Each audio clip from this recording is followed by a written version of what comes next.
Take our lead, let's help you make your mark.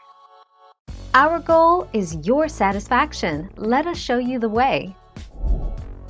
The nation's largest cable operator has decided to end all in-home installations for new customers. Comcast says it will also not charge a new customer for a technician appointment. For existing customers, Comcast says most issues can be resolved digitally using the company's support tools.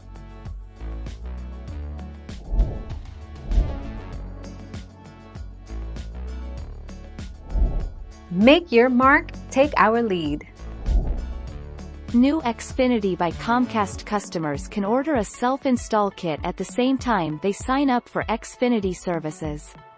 Your self-install kit will be mailed directly to your home. You can also call Xfinity customer service to have a kit mailed to you.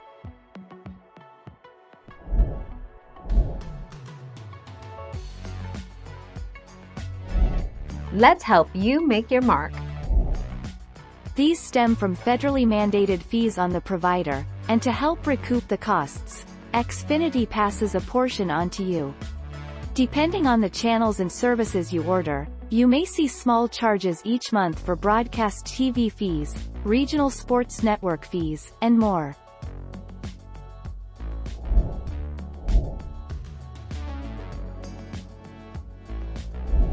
Make your mark, take our lead. If you're signing up for new services or moving, you can check online to see if Xfinity service is available at your address. If you can't find your address online, you can chat with us at xfinity.com/chat or call 1-800-XFINITY and we'll determine if service can be provided to your address. Thank you for watching. Please subscribe and hit the bell notification.